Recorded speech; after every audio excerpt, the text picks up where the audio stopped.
Oke, selamat pagi, siang, malam, teman-teman dan Mbak Anti sekalian. Kami dari kelompok satu ingin mempresentasikan hasil review kami tentang kriminologi budaya.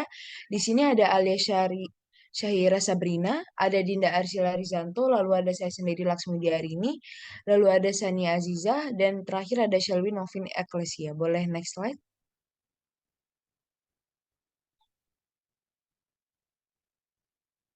Oke, pertama-tama itu diawali dengan perkenalan.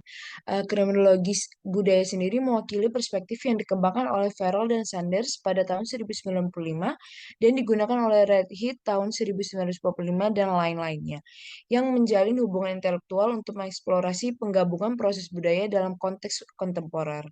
Kriminologi budaya merujuk pada peningkatan fokus analisa, yang pada saat ini banyak dilakukan pada konstruksi budaya terkenal, terutama konstruksi kejahatan dan pengendalian kejahatan. Hal ini akan memfokuskan kriminologi budaya pada bidang umum penyelidikan media dan penyelidikan budaya. Keberadaan konsep ini sendiri menggarisbawahi analisa budaya dan media ke dalam penyelidikan kriminologi konferensi dan jurnal kriminologi, di mana semakin memberikan ruang dan legitimasi untuk analisa tersebut di bawah sejumlah judul konvensional dari kenakalan remaja dan kejahatan korporasi hingga kepolisian dan kekerasan dalam rumah tangga.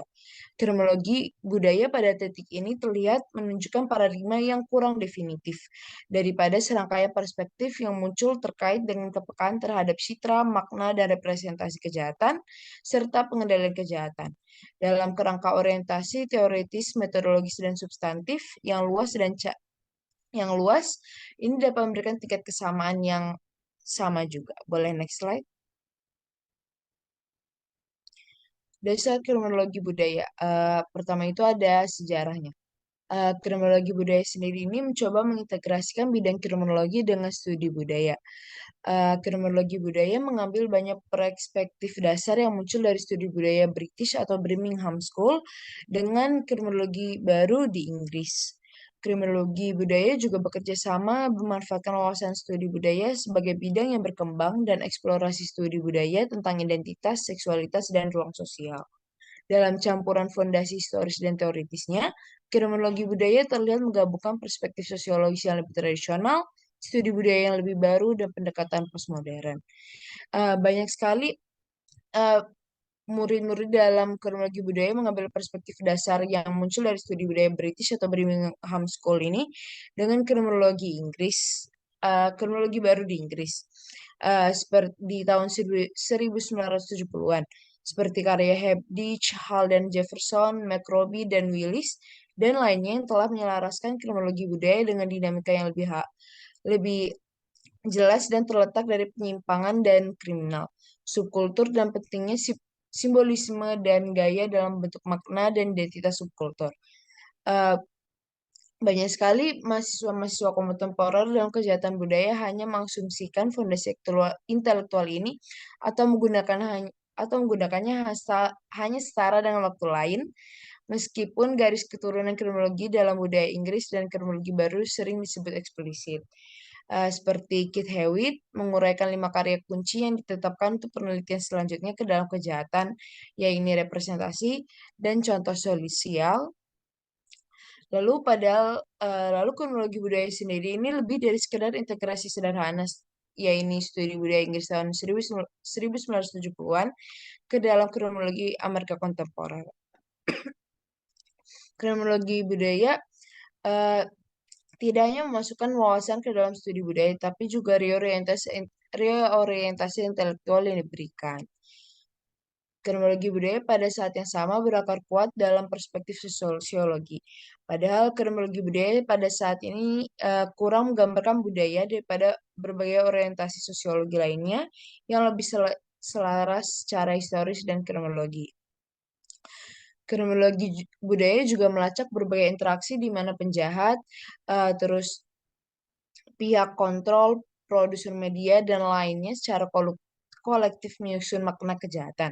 Dengan demikian, kronologi budaya menguraikan simbolik dalam interaksi simbolik dengan prevalensi yang sangat populer dari citra kejahatan yang dimediasi, gaya interpersonal dalam subkultural kriminal dan menyimpang, serta alam semesta simbolis yang muncul di eh, di mana kejahatan terjadi.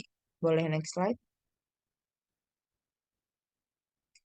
Selanjutnya ada kerangka metodologis. Para peneliti menggunakan model yang berakar pada sosiologi, kriminologi, dan studi budaya. Setiap modifikasi model ini mengikuti perkembangan terkini dalam pemikiran postmodern dan eksistensialis, serta berbagai metode media dan analisis tekstual lainnya. Kerangka metodologis yang digunakan sendiri itu ada dua. Yang pertama itu etnografi.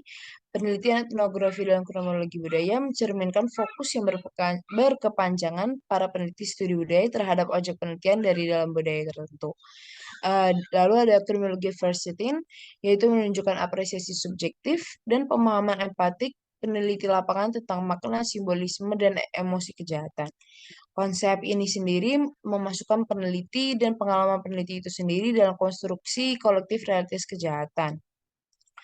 Studi menunjukkan teknik analisa isi konvensional untuk mengukur tingkat liputan kejahatan, distribusi bahan sumber, atau keberadaan relatif citra kejahatan. Dalam kronologi budaya sendiri, beberapa mahasiswa juga telah mulai menghasilkan karya-karya yang tentang kronologi budaya menggunakan dua metode yang dijelaskan tadi. Boleh next slide. Baik, selanjutnya saya akan menjelaskan mengenai contemporary areas of inquiry atau area kontemporer. Dibingkai oleh orientasi teoretis dan metodologis, penelitian dan analisis kriminologi budaya telah muncul dalam beberapa tahun terakhir dalam sejumlah bidang substantif yang masih tumpang tindih. Nah, dua area pertama yang akan dibahas adalah kejahatan sebagai budaya dan budaya sebagai kejahatan. Kemudian, area ketiga menggabungkan berbagai cara dinamika media membangun realitas kejahatan dan pengendalian kejahatan. Serta yang keempat adalah mengeksplorasi politik sosial kejahatan dan budaya dan juga politik intelektual kriminologi budaya. Selanjutnya kita akan membahas area pertama yaitu crime as culture atau kejahatan sebagai budaya. Nah, berbicara tentang kejahatan sebagai budaya, berarti setidaknya kita mengakui bahwa sebagian besar dari apa yang kita sebut sebagai perilaku kriminal adalah apa yang dianggap sama pihak kepolisian sebagai perilaku struktural atau subkultural yang secara kolektif diorganisasikan di sekitar jaringan simbol, ritual, dan makna yang dipahami secara bersama. Jadi secara sederhana, ini adalah untuk mengadopsi subkultur sebagai sebuah unit dasar dalam analisis kriminologi. Membawa kepekaan postmodern untuk memahami tentang subkultur kriminal, kriminologi budaya berpendapat bahwa subkultur tersebut didefinisikan oleh konvensi yang sangat rumit dari penampilan, estetika, dan presentasi bergaya diri, dengan demikian beroperasi sebagai suatu makna kolektif dan representasi bagi para anggota subkultur tersebut. Nah, dalam subkultur ini, citra juga membingkai identitas mereka. Selanjutnya, ketika dibawa ke dunia komunikasi yang semakin terdigitalisasi, eh, makna dari subkultur itu semakin meluas. Dan wawasan ini menyeratkan bahwa subkultur yang menyimpang dan kriminal sekarang dapat meledak ke alam semesta komunikasi simbolik yang dalam banyak hal melampaui ruang dan waktu. Selanjutnya, masih banyak penelitian di bidang kriminologi budaya yang berfokus pada dinamika gaya subkultur yang tersebar. Kalau mau mengikuti dari eksplorasi klasik Habditch tentang subkultur, The Meaning of Style, kriminologi budaya telah menyelidiki bahwa sebenarnya gaya atau style itu mendefinisikan baik karakteristik internal subkultur yang menyimpang dan juga kriminal, maupun konstruksi eksternal dari mereka. Sebagai contoh, misalnya Miller pada tahun 1995 berkata bahwa gaya geng ada sebagai media makna bagi para anggota gengnya. Dan bahkan nggak sampai itu saja, ini juga mempunyai makna bagi para petugas probation atau probation officer mereka yang berusaha mengendalikan mereka.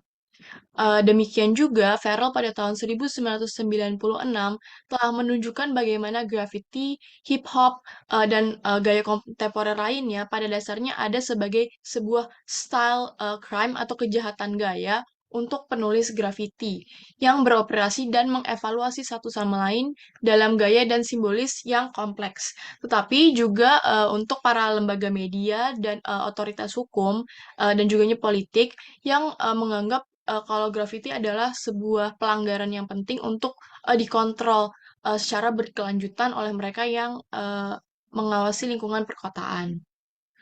Terakhir, jika subkultur kejahatan dan penyimpangan didefinisikan oleh estetika budaya, ini juga menunjukkan bahwa mereka juga ditentukan oleh intensitas pengalaman dan emosi kolektif. Nah, sekarang kita akan membahas kebalikannya, yaitu budaya sebagai kejahatan atau culture as crime. Jadi, pengertian budaya sebagai kejahatan itu menunjukkan rekonstruksi baru budaya sebagai sebuah upaya kriminal. Kayak misalnya pelabelan publik terhadap produk budaya populer sebagai sesuatu yang kriminogenik atau kriminalisasi produsen budaya melalui media massa. Sebagai contohnya, saya mengambil contoh ada seorang fotografer seni namanya Robert Mapplethorpe dan Jock Sturge. Mereka ini dituduh memproduksi gambar cabul atau pornografi. Ini contohnya ada di sebelah kanan. Selain itu, sebuah pusat seni yang memamerkan foto-fotonya Mapplethorpe ini didakwa atas tuduhan pornografi dan studionya Jock Sturge itu digerebek oleh polisi setempat dan FBI. Nggak hanya itu, band punk dan heavy metal, perusahaan rekaman, distributor, gerai retail, mereka semua menghadapi gugatan perdata dan pidana, dan juga penggerebekan polisi tingkat tinggi. Selain itu, performer, produser, dan pengecer musik rap juga menghadapi penangkapan dan hukuman atas tuduhan cabul, penyitaan album, protes yang dipublikasikan, boykot, dan proses hukum yang tidak berpihak pada mereka sama sekali.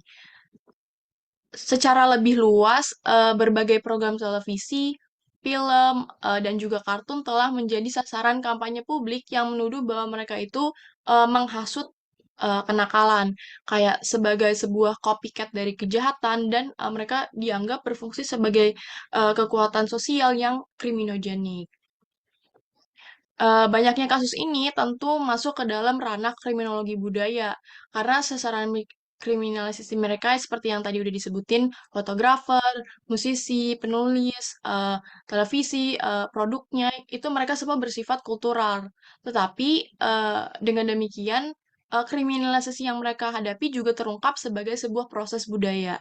Jadi ketika pesona dan pertunjukan budaya kontemporer dikriminalisasi, mereka itu biasanya dikriminalisasi melalui media massa, melalui presentasi dan representasi mereka sebagai seorang kriminal.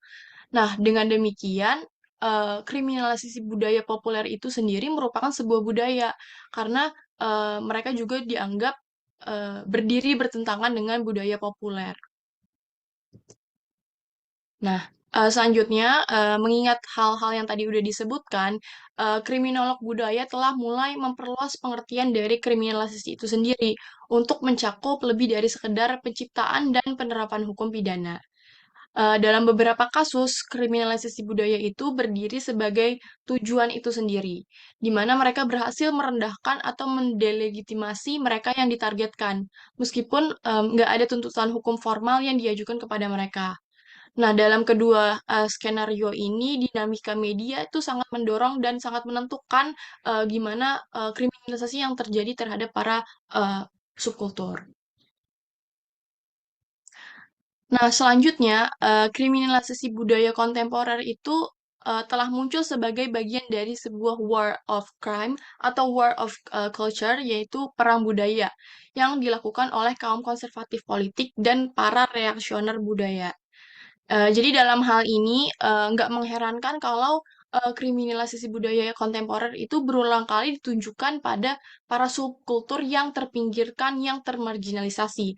Kayak contohnya musisi punk radikal, kelompok rap kulit hitam yang militan secara politik, atau kayak misalnya pertunjukan LGBT, di mana gaya mereka adalah menunjukkan marginalitas mereka, dan hal itu dianggap sebagai sesuatu yang mengancam.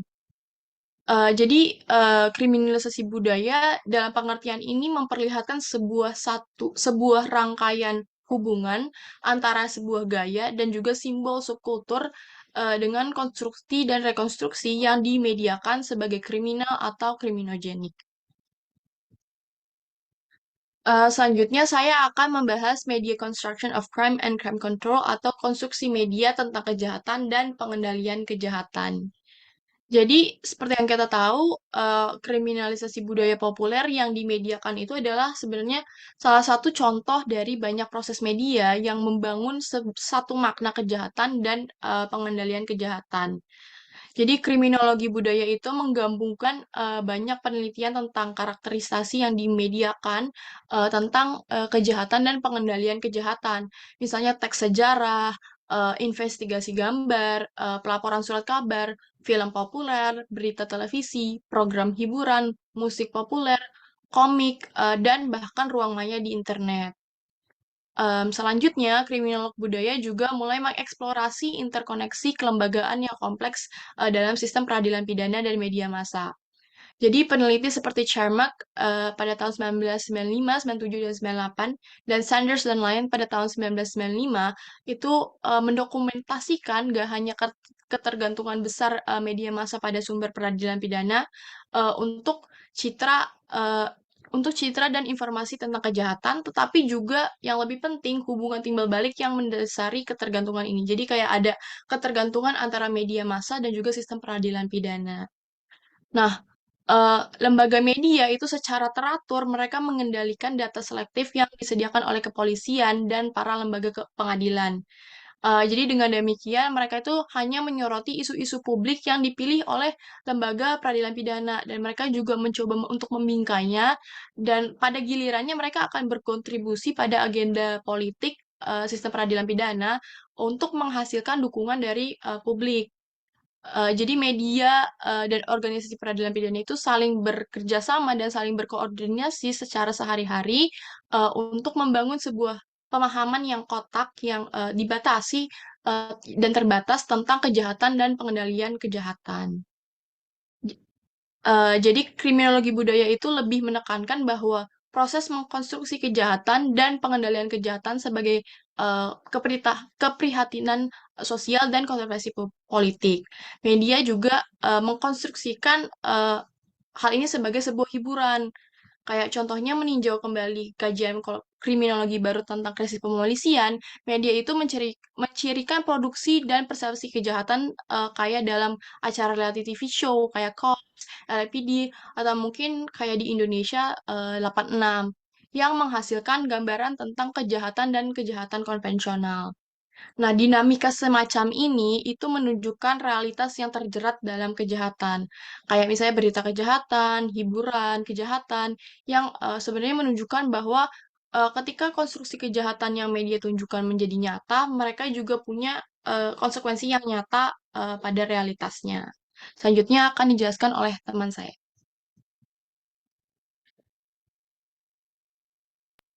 Selanjutnya, saya akan menjelaskan lebih lanjut kelanjutan dari konstruksi media tentang kejahatan. Di sini media melihat kejahatan sebagai entertainment, tidak seperti kriminolog budaya yang menginginkan tindak atau pengendalian kriminal untuk dipandang sebagai isu sosial dan kontroversi politik yang mengkhawatirkan dan harus di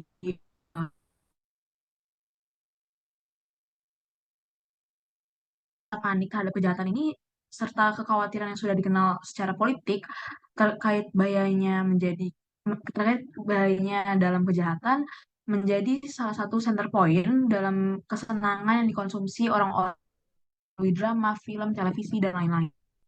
Boleh next.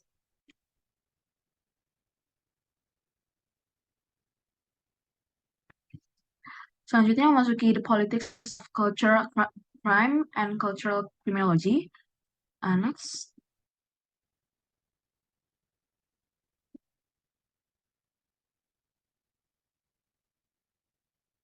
Oke, kriminologi budaya ini muncul dari dua hal, yaitu relasi kuasa dan kontrol sosial. Kalau relasi kuasa sendiri, relasi kuasa ini berperan besar dalam kriminologi budaya karena dikriminalisasinya budaya atau bagaimana suatu budaya dipahami sebagai kejahatan itu bergantung kepada relasi kuasa dan bagaimana sistem itu memperlakukan suatu budaya. Lalu kalau kontrol sosial, jadi saat ada budaya yang membawa kerugian dalam masyarakat, maka kriminologi budaya lahir sebagai kontrol sosial untuk mengkriminalisasi perilaku tersebut agar dapat merekonstruksi definisi baik dan benar sehingga dapat mengendalikan perilaku tersebut jika merugikan masyarakat. Lalu next. Lalu ada konstruksi kejahatan oleh media, terdapat keterikatan antara institusi media dan lembaga peradilan pidana karena legitimasi yang meluas karena agenda politik terkait pengendalian kejahatan dan menghasilkan dramatisasi dan diremehkannya kejahatan. Tetapi di satu sisi lain ada dampak positif dari dimediasinya dari kejahatan. Perilaku menyimpang dapat membawa kesadaran dalam masyarakat dan dapat membawa faktor pencegah dan faktor agar dapat menghancurkan, menghilangkan kejahatan itu sendiri. Lalu next.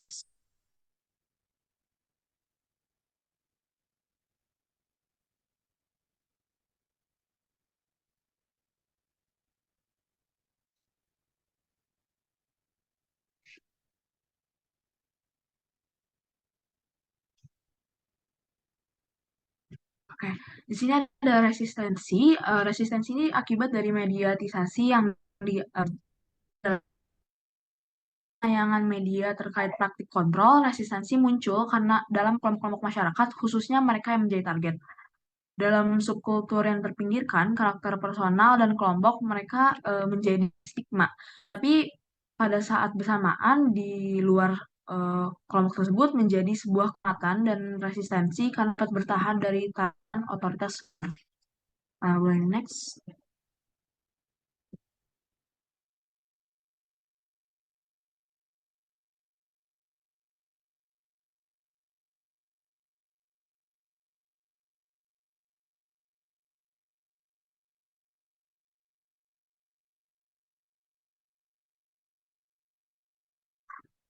Lalu karena media menggabungkan perilaku berisiko dengan suatu keterampilan dan kesenian, hal tersebut dapat menjadi lebih berbahaya karena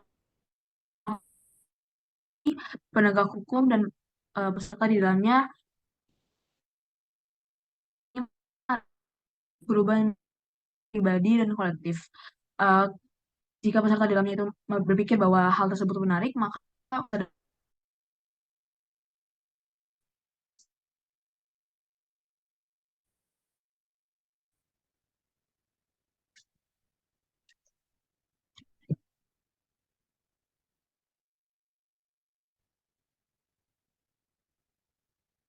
boleh di next.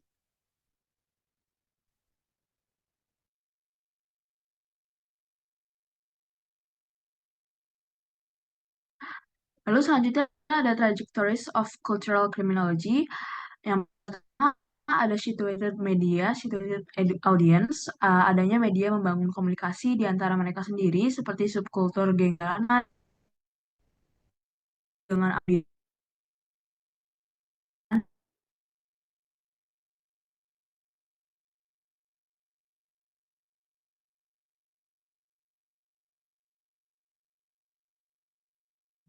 Lalu yang kedua ada the media kepolisian harus dipahami sebagai seperangkat praktik yang ditempatkan dalam konvensi subkultur makna, simbolisme, dan gaya. Dinamika subkultur dan media ikut membuat pengalaman dan persepsi dengan kontrol kejahatan. Lalu yang ketiga ada crime and cultural space, yaitu dan ruang budaya di mana proses bahwa makna itu dibangun dan diperebutkan dalam publik serta terjalin dengan kejahatan dan pengendalian kejahatan. Lalu yang terakhir, yaitu menunjukkan bahwa kriminologi dapat menyatukan fisik dan emosional dengan menjelaskan kejahatan dalam kesenangan, ketakutan, dan kegembiraan. Selanjutnya akan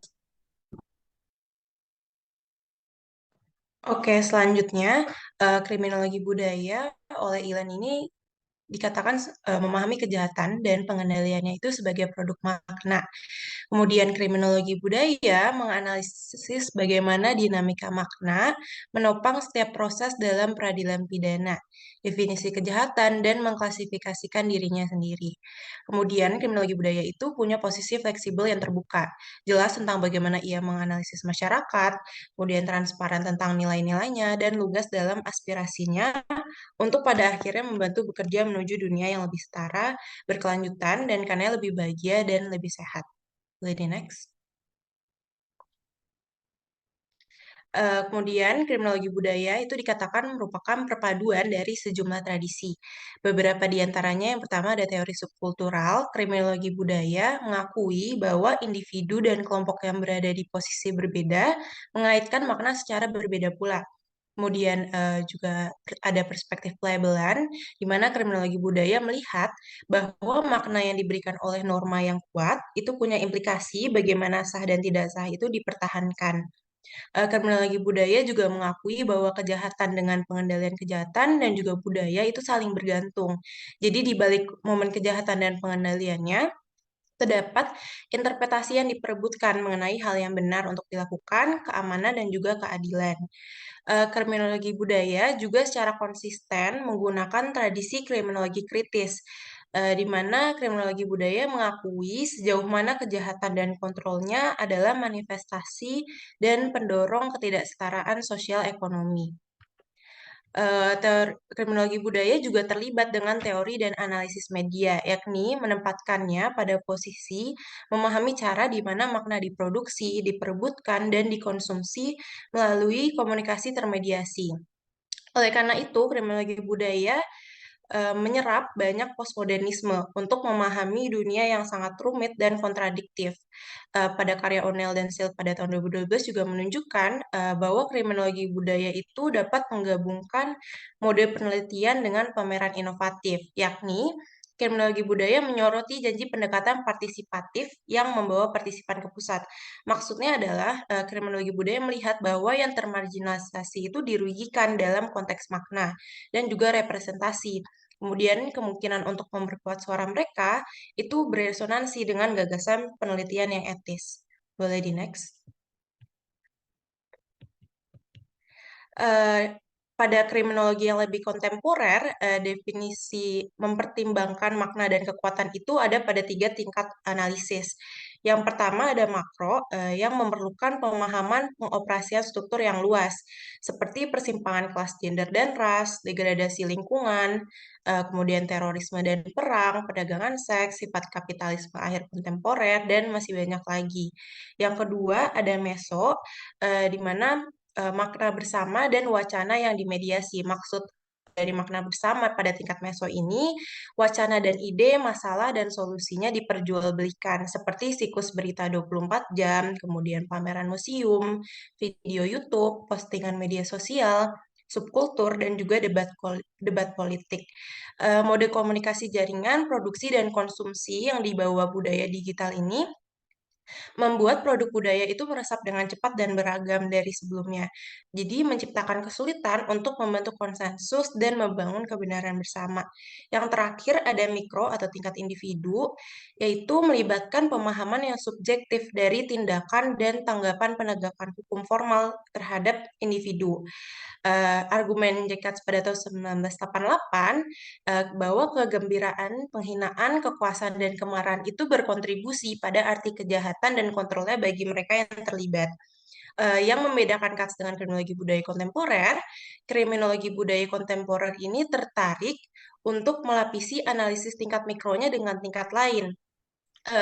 Menurut kriminologi budaya, pengalaman subjektif kejahatan dan kontrolnya itu jarang hanya pribadi, tetapi juga berhubungan dengan isu luas tentang ketidaksetaraan dan kekuasaan, dan juga disilangkan dengan pesan dan makna yang kompleks atau produk dari beragam media.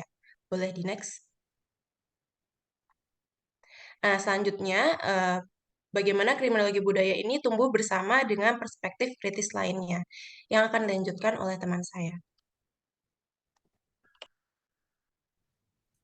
Yang pertama ada interseksionalitas dan feminisme atau intersectionality and feminism. Menurut Nagler dan Salman, teori serta penelitian feminis kontemporer berkembang dan mempelajari interseksionalitas seperti gender, seksualitas, ras atau etnis, dan diskriminasi kelas yang tumpang tindih. Prinsip-prinsip kriminologi budaya dapat ditemukan dalam intersectional thinking, terutama dalam melihat kompleksitas dan kontradiksi kehidupan sosial.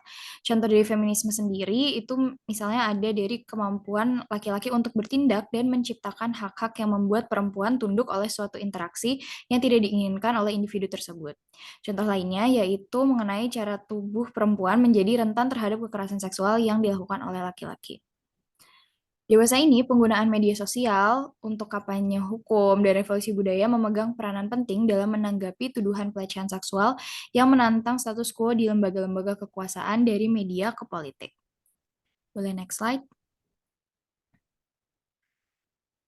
Selanjutnya ada critical class perspectives. Jadi critical class perspectives dilihat oleh beberapa ahli sebagai pengganti politik kelas.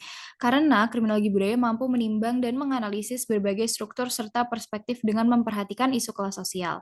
Farrell tahun 2004 membuat suatu referensi khusus terkait dengan kecenderungan kriminalisasi yang dialami oleh orang miskin dan etnis minoritas. Farrell juga membahas penyimpangan dengan menghubungkan antara kemiskinan kontemporer dan ketidakberdayaan. Sedangkan Ilan dalam bukunya menemukan adanya operasi bentrokan budaya kelas dan identitas baru dalam proses kriminalitas serta kriminalisasi kontemporer. Yang ketiga ada Southern Criminology and Counter-Colonial Perspective. Kriminologi yang menyesuaikan dengan dinamika kekuatan mendasari penetapan makna kriminologi budaya yang secara alami itu berkiblat pada kriminologi selatan.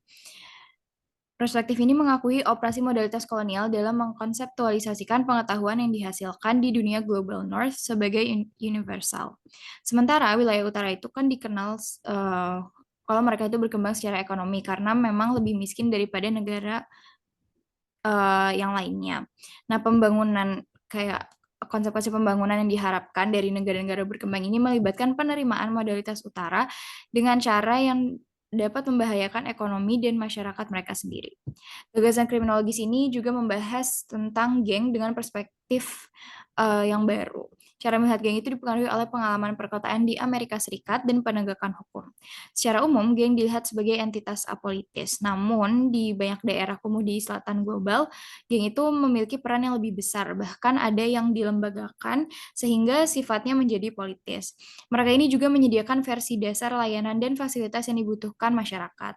Dengan demikian, mereka tidak dapat dipahami semata-mata sebagai jaringan kriminal terorganisir yang sifatnya apolitis. Tetapi mereka itu merupakan institusi yang terkait erat dengan segala sesuatu mulai dari ekonomi global dan negara-negara bekas jajahan yang gagal. Sehingga keinginan individu akan barang konsumsi itu diperhatikan. Nah, kritik utara itu dapat menandai tahap pertama dekolonialisasi. Bila diikuti dengan penyebaran kritik dari perspektif selatan dan penyediaan perspektif subaltern sebagai tandingan dari pengetahuan elit. Kemudian ada anti-racism. Warisan kolonial berlanjut di dunia utara. Nah, warisannya itu berupa cara orang kulit hitam cenderung dikriminalisasi dan dipinggirkan. Kriminalisasi yang dilakukan sangat signifikan dan tidak proporsional apabila dibandingkan dengan orang kulit putih. Williams dan Battle berpendapat bahwa ketidaksetaraan ini merupakan dampak dari ideologi yang tidak proporsional. Kriminologi budaya hadir untuk mengkritik terkait terjadinya rasisme dalam peradilan pidana. Selain itu, kriminologi budaya juga mengkaji mode-mode baru kampanye yang dapat mendorong terjadinya perubahan sosial. Yang terakhir ada green criminology dan white collar crime. Green criminology menjelajahi bidang kerusakan lingkungan yang dikaitkan dengan faktor sosial budaya yang mendukung perilaku ke arah kehancuran ekologis dan kegagalan manusia untuk menghentikan tindakan berkelanjutan tersebut. Fokus kriminologi budaya terkait hal ini adalah untuk melihat manusia dalam kehidupan sehari-harinya dengan budaya konsumen yang baik. Nah, budaya konsumen yang baik ini artinya konsumen memahami bagaimana disposabilitas kontemporer, praktik mode menciptakan suatu kondisi di mana sumber daya itu justru banyak terbuang. Nah, maksudnya itu kita ambil contoh dari munculnya kekuatan kapitalisme kontemporer. Kayak air itu kan merupakan sumber daya alam yang sekarang itu mulai diperjualbelikan lewat kemasan botol. Nah, kemasan botol ini sebenarnya justru menghasilkan baik limbah plastik yang itu akan berdampak pada kehidupan manusia. Daripada berfokus hanya pada tindakan-tindakan tertentu, green criminology lebih peduli pada kondisi suatu lingkungan yang membahayakan kehidupan manusia, yang itu lingkungan tersebut tercipta sebagai akibat dari tindakan manusia itu sendiri. Perspektif ini juga menanyakan perubahan apa yang diperlukan untuk kehidupan sehari-hari dengan mempertimbangkan keberlanjutan hidup manusia. Kriminologi budaya juga mampu mengeksplorasi kerugian dari praktik elit seperti nepotisme, kurangnya penegakan undang-undang kesehatan yang berhubungan dengan keselamatan orang banyak. Namun, white collar crime itu memiliki tantangan yang sangat besar dalam mengungkap kejahatannya karena aktor-aktor yang terkait itu kan orang-orang yang memang punya power. Jadi mereka punya cara mereka masing-masing atau cara mereka sendiri untuk melindungi harta dan kekayaan dari pengawasan dan perpajakan pemerintah. Boleh next slide. Nah, selanjutnya kelompok kami telah menganalisis film yang terkait dengan kriminologi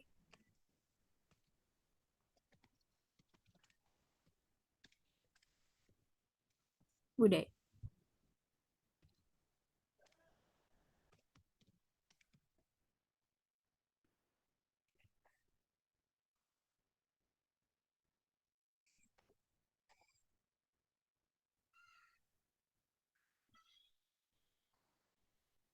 Lalu dimurahkan rezekinya.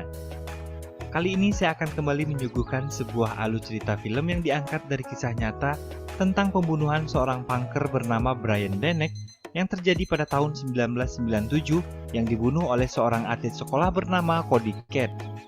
Pembunuhan terjadi dalam sebuah tawuran antara anak punk dan sekelompok atlet olahraga. Dikisahkan bahwa keributan terjadi dipicu tindakan rasis sekelompok atlet sekolah terhadap anak-anak punk tersebut. Ketika dalam persidangan mereka dinyatakan tidak bersalah dan Brian Denek dinyatakan layak untuk mati. Sebelum kita mulai, yuk bantu channel ini agar semakin berkembang dengan klik tombol like jika kamu suka dan subscribe di pojok kanan bawah, kemudian nyalakan loncengnya. Kalau udah, saya ucapkan terima kasih. Yuk langsung aja kita ke ceritanya.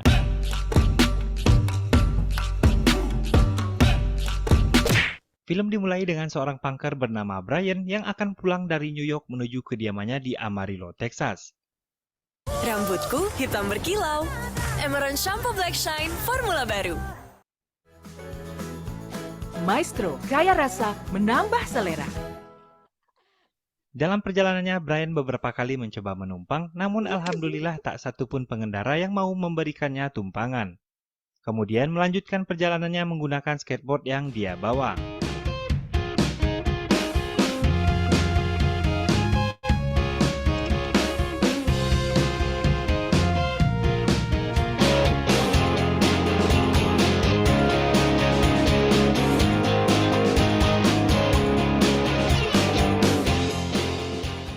Sementara itu di sebuah ruang ganti beberapa atlet football sedang bersiteru perihal sesuatu di antara mereka.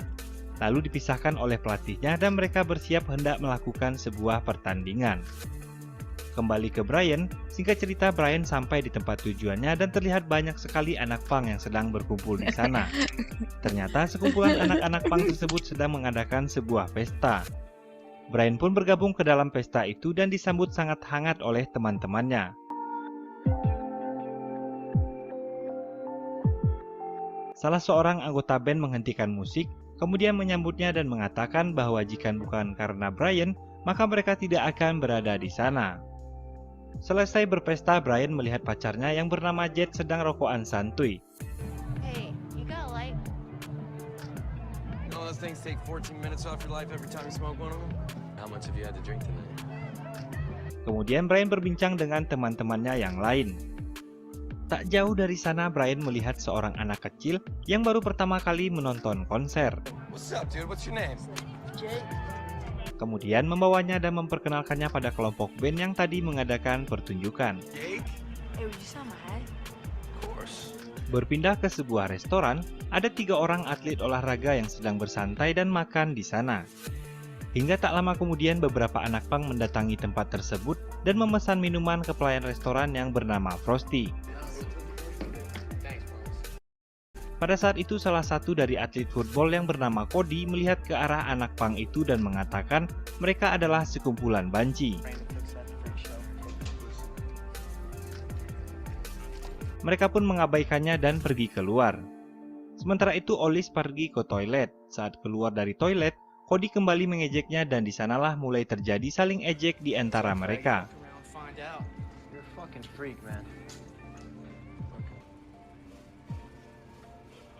Olis yang kesal kemudian masuk ke dalam dan berpura-pura menelepon lalu mengejek mereka. Seketika Cody terpancing lalu King yang datang dari belakang pun emosi. Olis mencoba untuk berdamai karena tidak ingin terjadi keributan di sana. Namun Cody yang tersulut emosinya malah semakin menjadi-jadi hingga membuat suasana semakin panas. Kemudian Frosty melerai dan mengusir mereka keluar dari restoran. Tiba-tiba ada Jason yang datang dan mencoba melerai keributan itu. Kemudian para atlet olahraga itu pun menaiki mobilnya dan segera pergi dari sana. Sebelum pergi, Cody berbalik arah dan mencoba menabrak kumpulan anak-anak pang itu. Tapi beruntung mereka berhasil menghindar dan kemudian memukul kaca mobil Cody. Pagi hari, Brian terbangun dari tidurnya karena ada seseorang yang memanggilnya di luar. Dan ternyata itu adalah Herschel, pria pemilik gedung tempat mereka menyewa. Herschel menagih uang sewa ke Brian karena dia sudah terlambat membayar uang sewa gedung itu. Brian pun membayar setengahnya dan berjanji akan membayar sisanya 1 minggu lagi. Dan pada akhirnya Herschel pun setuju. Berpindah ke rumah keluarga Brian, di depan rumah dia bertemu ayahnya dan mereka sedikit bercengkrama dan terlihat sangat akrab.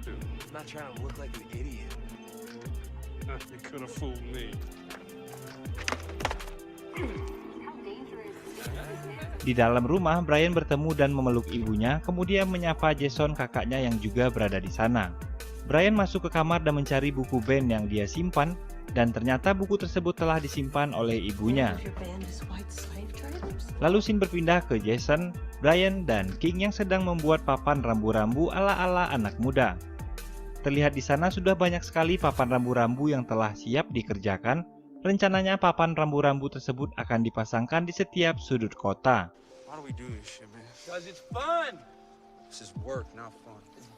Setelah itu Brian pamit untuk membayar sewa gedung yang kurang pada Herschel.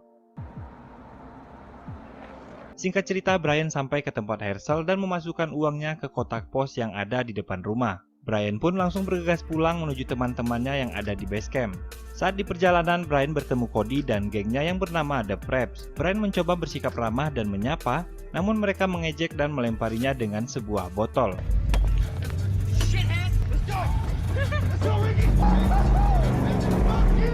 Menerima pelakuan itu, Brian mencoba untuk tetap tenang dan bersabar.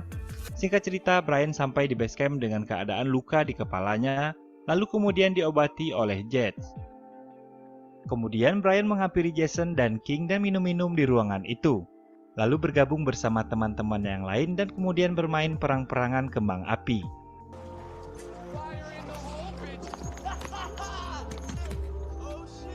Ketika teman-temannya sedang berpesta, Brian dan Jets memilih untuk bermesraan di balik sebuah mobil. Lalu scene berpindah ke King yang sedang duduk di dalam. Dia terlihat kesal setelah melihat ngajaknya untuk membuat grafiti. Kemudian Brian dan King pun pergi membuat grafiti di sebuah tembok, sembari berbincang-bincang perihal sulitnya mereka mendapatkan cat kaleng semenjak adanya aturan yang membatasi pembelian cat di wilayah tempat tinggal mereka tersebut. Tak lama kemudian terlihat sorot lampu mobil mendekat ke arah mereka. Pada awalnya Brian tak begitu mempedulikannya, hingga mereka menyadari bahwa itu adalah sebuah mobil polisi. Mereka pun berusaha melarikan diri.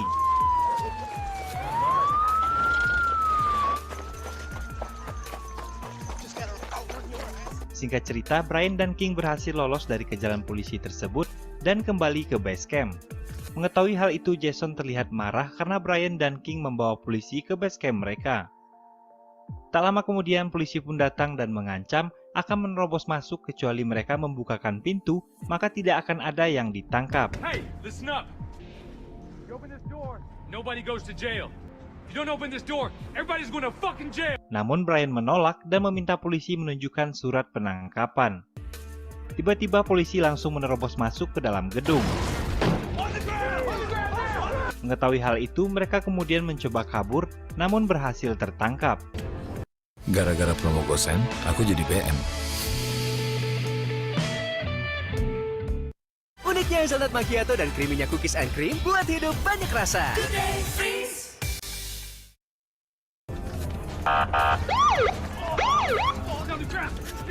King yang tak terima ditangkap mencoba melawan, namun polisi segera menyemprotnya dengan gas air mata. Di dalam, Brian sangat kesal dan marah ketika melihat salah satu polisi bersikap kasar dan cabul pada Jet. Bahkan sampai menodongkan pistol ke mulutnya. Brian yang kesal kemudian memaki-maki polisi tersebut. Dia pun dibawa keluar dan disemprot dengan gas air mata.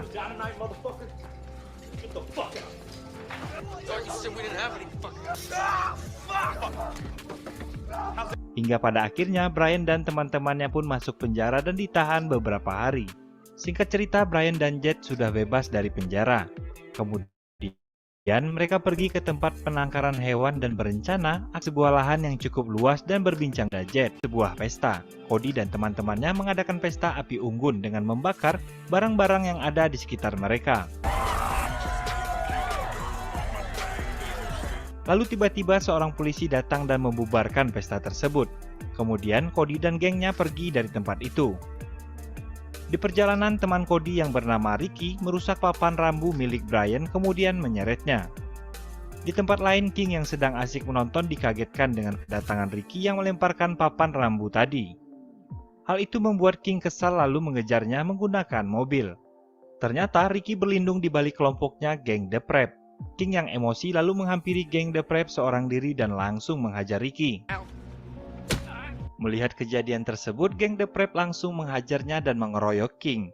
Lalu Ricky kembali menghampiri King dan menghajarnya seorang diri. King yang tidak terima lalu meludahinya, kemudian King kembali dihajar. Sebelum pergi, King yang sudah babak belur sempat mengancam geng The Prep. Dia mengatakan bahwa kalian semua akan berada 6 kaki di bawah tanah. Saat akan pergi, seseorang menabrakkan mobilnya ke arah mobil yang dibawa King, hingga membuat mobilnya tersebut rusak. Kemudian scene berpindah ke Brian dan teman-temannya yang baru saja tiba di base camp, terkejut saat melihat tempat itu telah berantakan. Tiba-tiba King datang dengan keadaan luka yang cukup parah.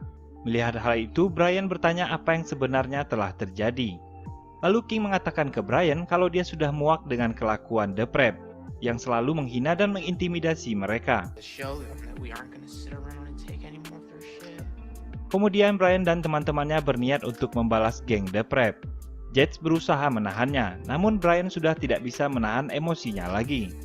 Singkat cerita, mereka semua berangkat dan pergi ke tempat geng The Prep berada. Sesampainya di sana, ternyata jumlah geng The Prep lebih banyak dari mereka. Tapi Brian dan teman-temannya tidak peduli. Mereka langsung menyerang geng tersebut.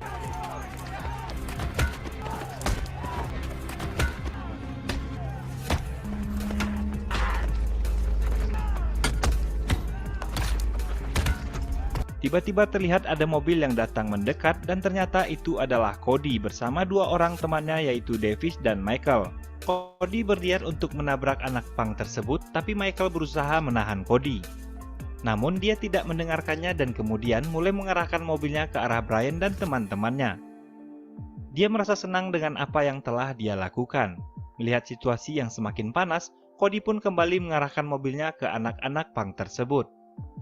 Namun saat itu Cody mengincar Brian yang ada di depannya. Brian berusaha menghindar namun Cody langsung menabrak dan melindasnya. Dan terlihat Cody tersenyum puas atas apa yang telah dia lakukan.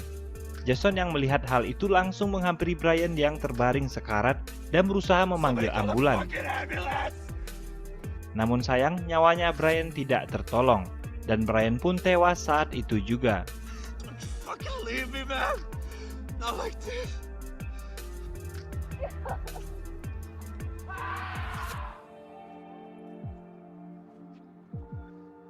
Kemudian Jason menelpon orang tuanya untuk dapat melihat keadaan Brian.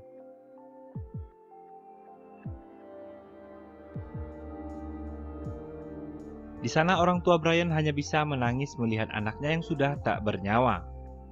Sementara di tempat lain, polisi mendatangi rumah Cody dan menemukan barang bukti. Singkat cerita, di persidangan, saksi-saksi dan bukti jelas memperlihatkan bahwa Cody dengan sengaja menabrakkan mobilnya, kemudian melindas Brian hingga menyebabkan dia tewas. Akan tetapi berkat pengacara handal, hasil persidangan tersebut dimenangkan oleh Cody. Brian dinyatakan pantas untuk tewas dengan cara seperti itu, sebagai cerminan hidupnya yang keras dan akibat dari kesalahannya dalam pergaulan dan cara berpakaian. Bagi pengacara Cody, membunuh Brian adalah hal yang benar, karena dalam berpakaian pun dia menggunakan sebuah jaket yang bertuliskan "Destroy Everything" dan membawa senjata-senjata yang dapat mematikan. Juri mendakwa Cody atas pembunuhan tidak disengaja. Kemudian Cody diberi hukuman percobaan dengan denda $10.000. Namun akhirnya denda itu pun dibatalkan dan Cody dinyatakan bebas. Keluarga hanya bisa menangisi keputusan pengadilan tersebut di luar gedung persidangan sembari melihat senyum kebebasan di wajah Cody. Dan film pun berakhir dengan memperlihatkan karya-karya Brian yang lebih dari 3.000 papan tanda unik masih tetap terpajang di kota Amarillo, Texas, dan dikenal sebagai Museum Dynamite.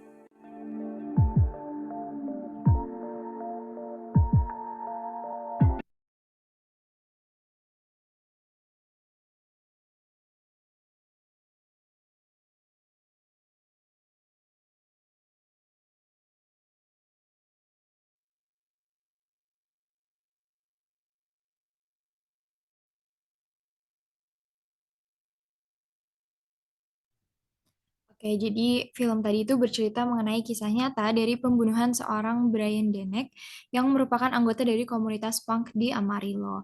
Perbedaan yang kontras itu sangat terlihat antara perlakuan masyarakat kepada komunitas punk Brian dengan kelompok atlet bernama The Plebs. Kelompok punk Brian itu seringkali mengalami kriminalisasi karena perilaku subkultural mereka. Nah, itu bisa dilihat dari cara mereka berpakaian yang seringkali dianggap sebagai perilaku kriminal. Nah, Farrell itu menjelaskan bahwa punk yang merupakan sebuah subkultur merupakan salah satu dari banyaknya target kriminalisasi. Bahkan, kriminalisasi yang mereka hadapi juga merupakan budaya akibat dari proses kultural gitu. Boleh next slide. Nah, berikut adalah seluruh bahan bacaan yang kami gunakan. Sekian presentasi dari kelompok kami. Mohon maaf bila ada salah-salah kata. Terima kasih dan selamat siang.